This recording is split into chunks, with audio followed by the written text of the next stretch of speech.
Welcome to the Maritime Matters podcast. Did you know that 98% of Australia's trade passes through the maritime domain? 91% of its fuel is imported, and Australia's exclusive economic zone is larger than its mainland. It's easy to see that to Australia, maritime matters. Maritime Matters is the podcast where we break down what the week's events mean for Australia's maritime security and the wider Indo-Pacific. Welcome to another episode of Maritime Matters. So we're recording this on Monday, the 29th of July. So if something super exciting happens in the next 12 hours and we don't talk about it, that's why. It takes us a long time to edit this as well. Hey, Richard, how you going? I'm not too bad at all, surviving the Canberra cold. I understand you've managed to be jetting off and enjoying the hopefully rather warmer Western Australian weather.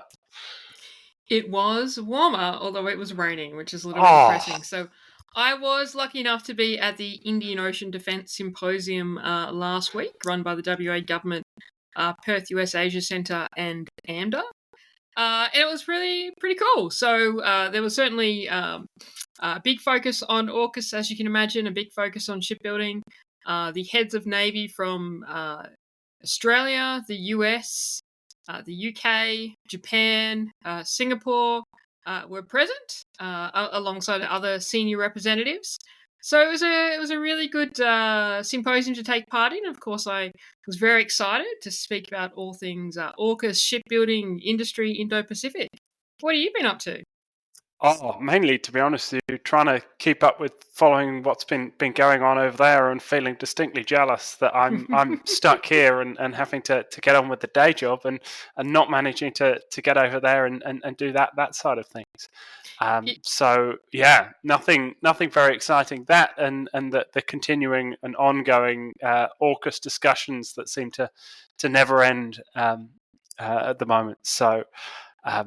Yeah, I'm really interested to hear a little bit more as we unpick some of those things, and you can tell us all a little bit more about what was going on there. Anyway, love to. I did try and get you some Ghost Shark socks, by the way, which were going around the trade floor, but alas, there were none left, so you don't have a pair of Ghost Shark socks. But maybe Andrew, if they're watching this, can send you a bit. Devastated.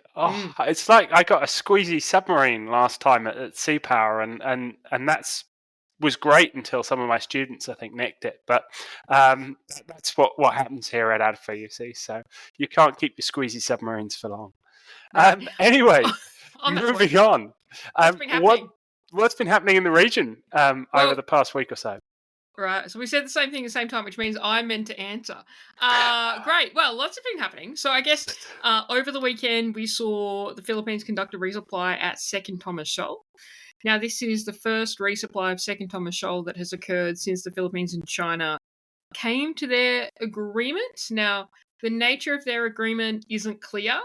What was contained in it, not sure. They haven't released publicly, understandably. There was a little bit of contestation about 24 hours after the announcement of the agreement. There seemed to be some comments from a Chinese spokesperson saying that there wasn't such an agreement or they hadn't come to an agreement. But either way, there obviously is something in place because the resupply took place. Obviously there were Chinese vessels present, as they always are at Second Thomas Shoal. But they held off. There were certainly no issues in terms of use of water cannons or ramming, etc., etc. It went on without incident. It was a civilian vessel protected by or escorted by a Philippines Coast Guard vessel. So it does seem, at least for now, that there must be some degree of agreement in place and that things have calmed down, at least for the moment, around Second Thomas Shoal. What was your takeaway? Yeah, well, I was quite interested in this because of precisely that immediate follow-up where there was a statement released by a Chinese official about the fact, something to do with the fact that the Philippines needed to kind of pre-register any resupply and have it supervised by the Chinese. And then there was a response from the Philippine side. So and some people were sort of suggesting this was the deal kind of breaking down already. So it's interesting to see this having taken place and seemingly having gone, certainly for the first time in quite some time, without incident. So it does suggest that actually there's perhaps a little bit more substance to the deal than some feared. I think it just kind of chimes with what we were saying last week about this being hopefully a sort of a step back from the brink, as it were, a little bit, and hopefully also might, in time at least, allay some of your concerns about the Scarborough Shoal parallels here, or hopefully not parallels, as the case may be. But I think we'll have to kind of wait and see on that particular one. Yeah, look, there have been many agreements over the years. I think if we see a reduction in the escalation that's occurred in the last 12 months, that's great, but I don't think we're anywhere near a resolution on this issue. No, I don't think this one's going away anytime soon, but removing a little bit of the heat and tension sounds positive. Elsewhere, we saw a few bits and pieces of commentary around Chinese survey vessels operating in the Indian Ocean, and with some kind of breathless reporting about the likelihood of them snooping on Indian Navy exercises, which I think is. I think it's interesting. I think it's particularly interesting, actually, in the light of our conversations last week about hydrographic survey, and the degree to which Australia is kind of getting out of this game and relying increasingly on commercial partners to do so. And this is in stark contrast to what is happening elsewhere. And this is by no means kind of the first or the only example of this. It's sometimes referred to as a spy ship. I think it's a survey ship. Is operating and has been operating for some time in the Indian Ocean, resupplying out of the Maldives.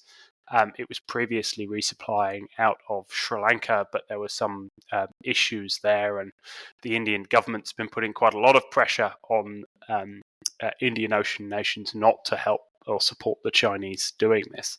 But it plays into this notion of hydrographic survey being part of this kind of wider great power competition, particularly seemingly in the Indian Ocean, but I think it's also playing out elsewhere. And that again raises, I think, questions around whether or not this is something that we want to be completely outsourcing to commercial operations. Anyway, what were your views? Anything? Did you see this as a non-story, or anything particularly interesting out of this? Look, it's not new. I think it is a research ship that has some capabilities beyond hydrography, and so there was some concern that India had put out a notice to mariners or something similar, saying they were going to do a firing, which was suspected to be a missile launch as part of its exercise, and this ship was hanging around. I mean, this is pretty standard. Countries do spy on each other's exercises, and China is pretty overt about it. You know, they say that China has been to RIMPAC in many years, but that's not true. China goes to RIMPAC every 2 years. They're just not invited. Same as Thales and Sabre. But I think it's important to keep highlighting. Marcus Schultz from ASPE had a great piece in The Strategist last week that I would recommend, talking about the Indian Ocean and the fact that we need to do more. I have a piece with USSC coming out in a month or so on this topic. And I think that when we talk about the dynamics in the Indo-Pacific region, what we're normally talking about is Southeast Asia, East Asia, and the Pacific. And I think that the competition that is playing out in the Indian Ocean is something that Australia should be significantly concerned about. And so I think, just highlighting that this has occurred. Again, this vessel has been operating there for a long time. It's created some geopolitical tensions between Sri Lanka, India, and the Maldives. But I think it's important to just continue to highlight that this stuff is happening, because we don't have a lot of presence in the Indian Ocean. No, absolutely not. And the Indian Ocean is sort of long been this kind of backwater, and I think there's actually some really interesting parallels to the growth of Soviet naval and military presence in the Indian Ocean in the 1970s and 1980s, and the issues that caused for Australia. So it's certainly worth keeping an eye on. I think my kind of one slight pushback against some of these narratives is that Chinese military and naval presence in the Indian Ocean is still pretty small, and their sort of basing infrastructure is still relatively limited, and their resupply capability is something that I think I'm not an expert, super close PLAN watcher, but from those who are, I think there's been some surprise that there hasn't been greater pressure on sort of an expansion of that capability over the past few years. So we're still a long way from seeing a sort of continuous and very large PLAM presence in the Indian Ocean, but it's certainly expanding and something to be very much keeping an eye on. So I agree, but one point in that, I think a lot of people look to the kind of Chinese approach beyond kind of the first island chain, and they say, well, they're not establishing bases or doing large deployments in the way that we would traditionally see global navies do. And, obviously I'm thinking of the US, but not just the US and that, the UK, etc. And that's true, right? And it is true, and it's an important point. But I do think that there is a lot of investment from China in a lot of the port infrastructure, specifically in the east coast of Africa and in the Western Indian Oceans. Now, these aren't traditional bases, but I don't think that is their strategy. They do allow access and they do allow sustainment. So whilst I agree with you that we haven't seen a significant large increase in PLAN operations since kind of the establishment of the base in Djibouti and the counter-piracy operations, I do think that there is certainly a strategy in terms of access and sustainment. Because there's not a lot of other reasons you'd be investing in some of this infrastructure, and whether that is port infrastructure in Tanzania or Mauritius or etc. So I think it is something to watch, but shouldn't be overstated. Yep. I don't think we have any disagreement there, which is unfortunate. But we will have some disagreement where we're going next. So we're heading to the Red Sea. Right. Okay, so moving on and moving to the Red Sea, we were talking a little bit about the Red Sea last week, and you had a piece out in the AFR talking about whether or not Australia should be deploying something more significant to the Red Sea in support of the operations against the Houthis. But there is Australia has stepped up in at least one regard in the Red Sea. So what's been happening there? Yeah, so I had a piece out in the AFR. I think we talked about it briefly on Monday. It's a consistent line that I've pushed since November last year in a number of pieces saying that we should talk about deploying a ship to the Red Sea and kind of highlighting the benefits to Australia, reminding Australia that you can't draw a bubble around Australia and say this is what we're going to defend, because when it comes to our national interest and our maritime trade, it'll invariably be outside of that bubble at times. The second point is that, we have some pretty great capabilities in our Royal Australian Navy, including things like the homegrown Seafire radar on the Anzac class ships. And it would be good to see how those capabilities and tactics and procedures perform in the Red Sea and the Gulf of Aden in that general area against some of the Houthi capabilities. So that was kind of my argument, fairly consistent argument. There has been reporting since from Andrew Green coming out suggesting that Australia is sending personnel to take command of the task force that is in charge of Operation Prosperity Guardian, which is the defensive operation protecting maritime trade under the Combined Maritime Forces. That article has come out. It's an interesting read. It hasn't been confirmed or denied by Defence at this stage. But Australia is a key part of the Combined Maritime Forces. I think I've spoken about it a fair bit. It's an area close to my heart and has been for a long time. So it probably wouldn't be a surprise if Australia was considering taking command of the task force. The Defence Minister did come out last week, though, and reiterate, as did the Chief of Navy at IODS, that Australia would not be sending a ship to the Red Sea, and it being a question of priorities. So it's good, I think, to see Australia talking about the fact that we understand that our dependency on maritime trade and the length of our sea lines of communication mean that we need to be thinking about these areas. So whether you agree, and I know you don't agree in sending a ship there, I think it's a healthy debate to be having. What's your take on the Red Sea? You're preaching to the choir in terms of sea lanes of communication and the fact that we are reliant upon this global net of communications. It's the line I was pushing very strongly in the article I had out recently, trying to push back on some of the narratives around sort of the territorial defence of Australia and Hugh White's arguments, etc. So I'm entirely in agreement there. I do I must say, generally agree with the argument around priorities. Australia has always been reliant on these global sea lines of communication. We've never been able to defend everything everywhere.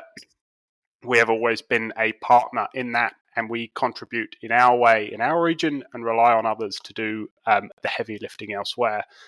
That is not new. And my view at the moment is that there's enough going on in our region which we should be focused on, and we should be pushing hard to get particularly the European Union, I think more than anyone else, and European navies to step up in the Red Sea, which is much more of sort of the core area of their focus. It affects their trade rather more than it does ours. So that would be my take. I think whether or not we, Australia and RIN personnel, take command of the task force, I think that seems entirely sensible. I do think that in terms of priorities for a very limited fleet, and one of your regular narratives on here is about how the fleet is getting smaller.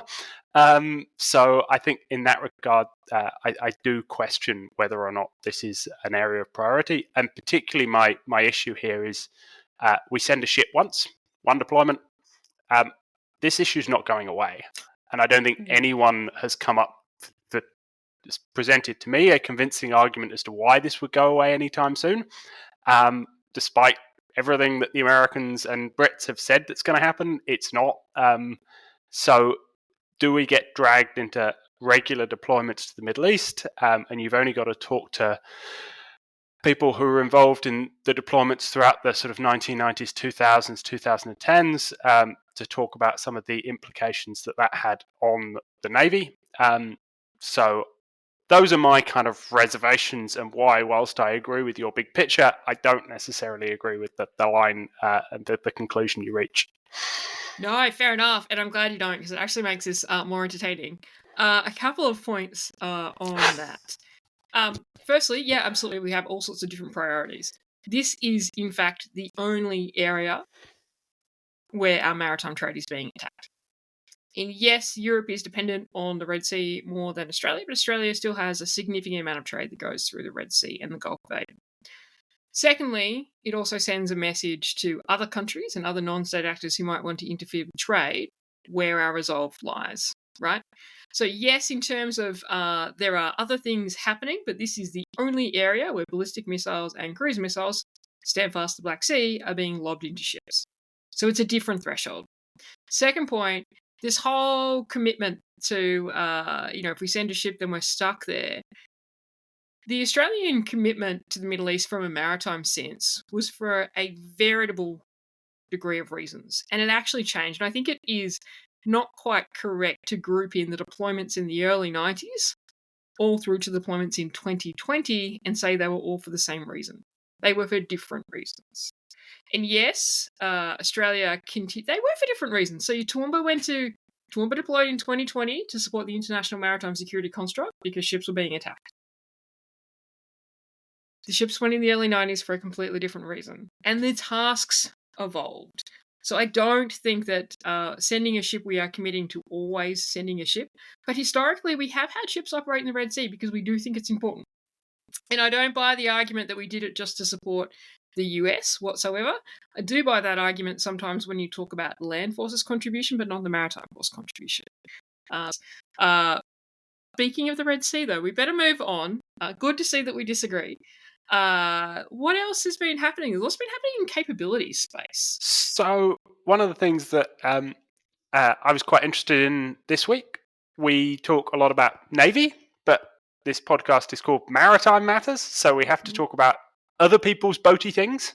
And there are some green boaty things happening, exciting developments.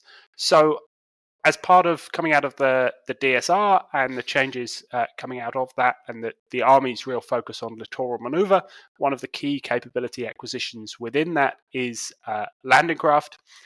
And Pat Conroy announced earlier this week that the construction of the two key landing craft programs, both the medium landing craft and the heavy landing craft, are being accelerated.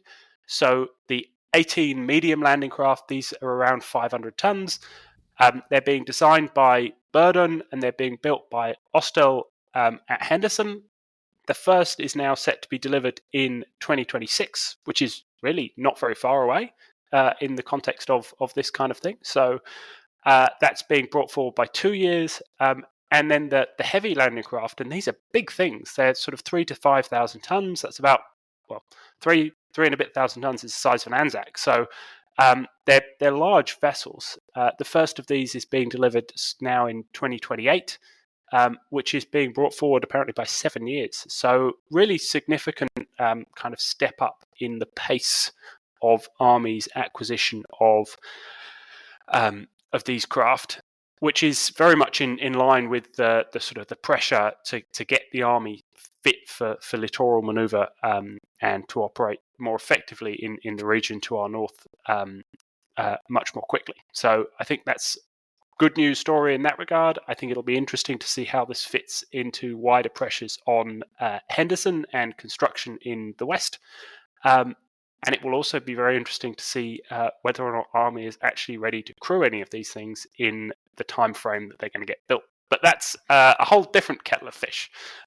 What was your views on this particular element? And I'm sure we're going to have some good inter-service rivalry going on here, right? Look, I think that the transformation of Army into a more littoral-focused organisation is a good idea. I think it was a great thing coming out of the DSR.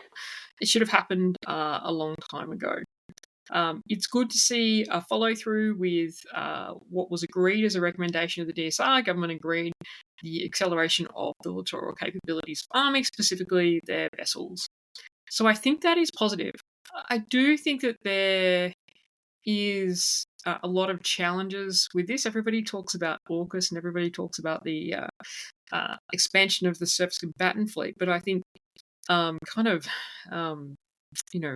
of mind needs to be the challenge that is transitioning Army into a service that actually operates more vessels than the RAN currently has surface combatants. So we're talking about 18 landing craft medium, 500 tons. So 500 tons is about the tonnage of an Armidale. So we're talking about operating 18 kind of equivalencies of different capabilities, but equivalencies of Armidales, which is more than the patrol boats operated by the Navy. It is about the equivalent of the Navy and ABF combined. And then 8 landing craft heavy and 5,000 tons, just to kind of picture that. So 5,000 tons is Tobruk. So 8 versions of HMAS Tobruk.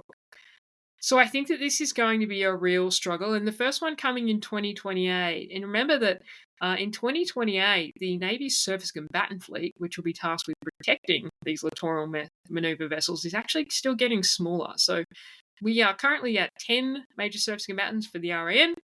So 3 Hobart-class destroyers and 7 Anzacs. Not sure how many are actually operational, but 10 on the books.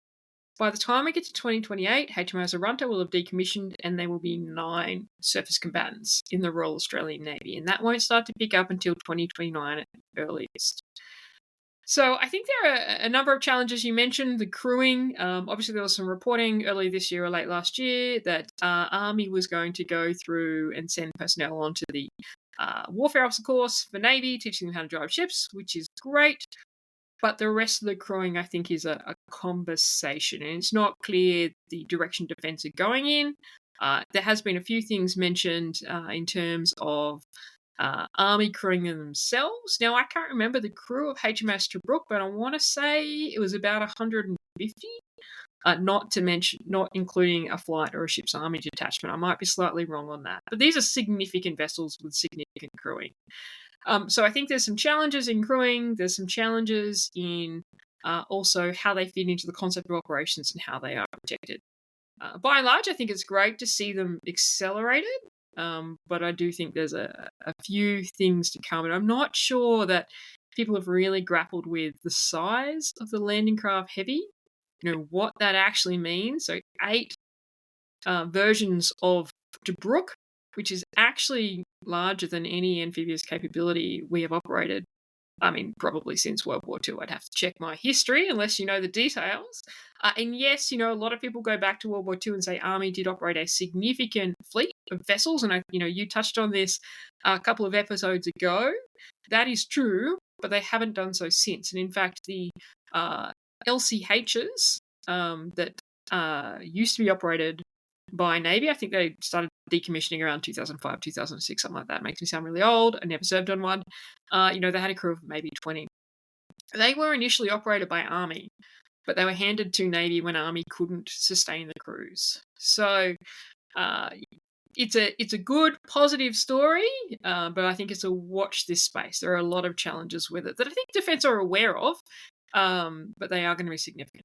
Yeah, well, I think it's interesting as to partly also why this is coming through. I've not seen any particular reporting on the motives for the acceleration, but I do think there's obviously something also going on here in terms of capacity at Henderson and more broadly in Western Australia in terms of submarine refits, in terms of when we're going to start seeing the GP frigates being built in the West, and all of that picture. So I think perhaps we're seeing playoffs here between when the Army's going to be ready to sort of actually operate these things and when they're likely to be able to be built.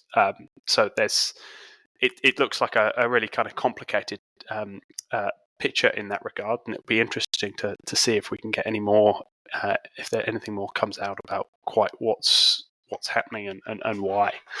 We are expecting a national shipbuilding plan this year, so that was a recommendation of the IAT that was accepted by government. So I think that we should get some clarification before the end of the year. But I get a sense that the aim in accelerating is actually to start ramping up WA as part of the continuous shipbuilding. Yeah. So part of it might be time frame about when they want Army to have these capabilities, but part of it also might be about ramping WA up to be in a position to start building the general purpose frigates from the early 30s and filling the gap from the OPVs. So. Right, and I mean, I'd have to check my facts on this, or I'm sure somebody will point it out, but the landing craft heavy is probably the biggest ship Austal has built in Australia. I'd have to check because they have built some ships in Australia for the US, the Marine Fast Cats and for industry. But it would be close, I would suspect, to being the biggest ship that they built in Australia. Obviously, they've built a lot of ships in the US. There's a lot of challenges to come. What else is happening from a capability standpoint? So another bit thing that came out over the weekend was a new contract signed for the sustainment of Collins. Not a huge amount of detail, but it's a $2.2 billion sustainment contract. Obviously, this is a contract between the government and the government-owned shipbuilder ASC.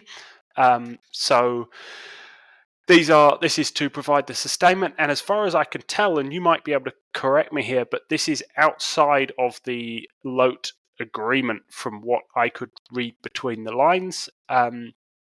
So this is for sustainment of these submarines over the next 4 years outside of the LOTE agreement. I was a bit confused on the reporting on that. I think the reporting says different things. So that was my initial read, and then I saw some reporting that this enables LOTE to take place. Either way, it's linked and it's part of that broader plan. Yeah, it's about sustainment, and also there's quite a lot of focus on workforce development, which is going to be absolutely critical within this in terms of maintaining sort of continual maintenance, LOTE, and preparing for the sort of upskilling, etc., for SSN AUKUS, as well as any kind of maintenance requirements out at Surf West. So lots and lots of demands on workforce, and I think this is there's an important element of this is around that developing that workforce. And I think also, the reporting, we've had this reporting a little bit through the year, but the reporting did seem to reaffirm the fact that 3 of the 6 Collins-class submarines are out of action, at least for the remainder of 2024. And I mean, that makes sense. When you have 3-to-1 ratio, right? You've got 6 submarines, and you can always expect 2 out of action. These submarines are older, and they're going through a major upgrade commencing from 2026. So that's not really a surprise, but it just kind of highlights the fact that when we say we're going to have 20 frigates and destroyers operating from whenever they finish building, I can't remember the figures. It's divide that by 3, then add a little fat, and that's how many you actually have. Yep, absolutely. I was catching up on some of the varying AUKUS discussions and AUKUS debates over the weekend, and listening to Hugh White talking about whether or not we needed 40 conventional submarines in order to get enough on station at any one time. And I was thinking about you as some of this maths, but quite how we would ever manage to build and crew 40 submarines is entirely beyond me. But anyway. And also, I'm writing about this today, so this is a key point, and also afford them. So when you look at the cost of the French submarine project, at its completion, the cost was $90 billion for acquisition, $145 billion for sustainment life of type, which it was saying potentially 50 years as opposed to the 30 years sustainment plan that's been put out for the AUKUS submarines. So you're already at $235 billion for the 12 Barracuda. Imagine 40 submarines. And this is the thing that drives me crazy when people talk about the cost of nuclear power submarines, which is expensive. Don't get me wrong, it is more expensive than conventional submarines. But when you actually compare the cost of the French submarine program to the nuclear-powered optimal pathway, yes, it's more expensive, but not in the orders of magnitude that people seem to think when they throw out ideas of 40 conventional submarines. Absolutely. And my one caveat with that, and I find it very frustrating, and the number of times you have people comparing apples with oranges in terms of cost is remarkable. But my one kind of pushback is the fact that defense does this all the time when it suits it. And you read some of the numbers, and they'll be at one stage they're quoting intern figures and other outturned figures and all sorts of things like this in an effort to try and basically craft the right narrative. And then it complains when people don't really understand the figures. And to be frank, it's not really that surprising, because the number of different numbers that are hurled around at different stages for things makes it exceptionally difficult to follow, even where you go through kind of Senate estimates line by line. I agree. Can I geek on for a minute? We're probably running out of time to talk about everything else. I know you want to talk about RIMPAC, SINKEX. You're very excited about it. I'm less excited about it, but yeah, it's great. But so yes, but so when Defence releases figures about projects, they are outturned. There was a mistake when the original figures were released for the French submarine program, the attack. Now, whether it was a mistake or not, who knows, right? There's different theories. That it was released in constant. So constant means the cost of the dollar as per day today. Outturned means the cost of the dollar in terms of today's expectations of inflation and foreign exchange impacts out to whenever you end the project, right? So there is a difference. And there was an ANAO audit review that said Defence Shore has released its costs in outturned. I think that when you look at comparing defence costs, you need to understand, is that purely an acquisition cost, i.e., a unit price? Was that an acquisition and supporting infrastructure costs? So your workforce, etc., etc., etc. So when people say, for example, you can get a B-21 for just under $1 billion, that's great, but you can't get any of the weapons, any of the infrastructure, any of the people, etc., etc. So I think that, and you need to ask the question, is this a life of type cost, which the ANAO has said Defence now needs to calculate. So that's not only acquisition, sustainment, but also disposal. So anyway, my point is, I know you're getting bored, so we'll move on. But I think there is a little bit to understand when we're talking about these costs. And yes, I'm sure Defence are creative sometimes, but I also think sometimes people who comment on these things just don't actually understand what they're talking about. Anyway, we'll move on. I 100% agree, but I would challenge your notion that there was one mistake. I would have to go back and double check, but I'm pretty certain exactly the same thing happened when they announced the Hunter figures. You're probably right. Which went from 30 to 45 billion very quickly. Now 65 or something like that. Yeah, so You're probably right. Anyway, moving on. You wanted to talk briefly about USN VLS rearmament. Yeah, right. So, look, this is something that's been tracking for a while. So, the Secretary of the Navy for the US came out in 2022, December 22, I think, and said that one of his key priorities was to develop the capability to rearm the vertical launch systems on US ships at sea. So, not only does the US not have this capability, Australia doesn't have this capability, UK doesn't have this capability, most navies don't have this capability. It was a capability that ships did have during the Cold War. Now, not a particularly reliable capability in terms of the sea states, etc., but there was a capability to rearm missiles at sea.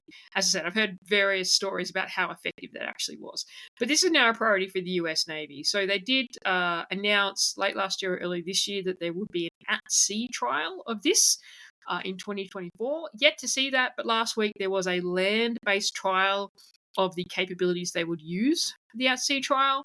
So I think the point is, has this really progressed? No, but it does remain a significant focus. And I think that they will crack it. And then hopefully, obviously, Australia will follow suit with integrating those capabilities into our replenishment capabilities, which is a whole other issue that we won't delve into here. Given the time, I know you're excited. Do you want to talk about the RIMPAC SINKEX? No, Somebody needs to send you to RIMPAC.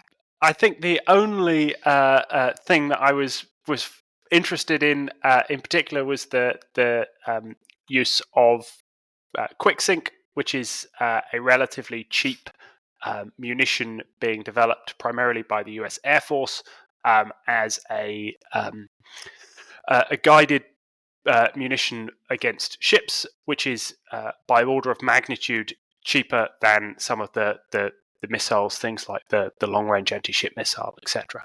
And I think this is something that's interesting. It's something that I've been kind of paying attention to for a little while. And I think you're also seeing interest now from the United States Navy in developing a much cheaper missile for much the same reason that we have very, very expensive, exquisite munitions, which are great. But if you want to sink anything other than a high-end adversary sort of as a target, you might want something that's a bit more affordable and you can have in sufficient mass to actually be able to deploy more widely. So I thought that was interesting. And then, of course, typical in the Air Force, they get a nice cheap munition and then drop it from a B-2 bomber, which is sort of in some ways defeats the point. But the idea was there anyway. And I'm going to stop talking about SINKEXs anymore because I'm going to get mocked otherwise.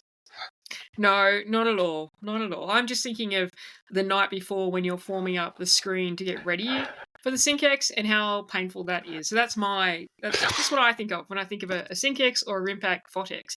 But anyway, look, I think that's probably all we've got time for. Is there anything else you thought we should touch on? There's always lots happening in maritime. Maritime does matters. And in fact, I do need to highlight, I think we got an unintended shout out last week at IODS. It was great to see in the Chief of Navy's IODS presentation that a key element of that presentation was a slide entitled Maritime Matters. So I am assuming he's a great fan of the podcast. Absolutely. He must be a devoted listener. I'm sure. Well, thanks, Richard. Great to chat. Thanks, Jen. Chat next week.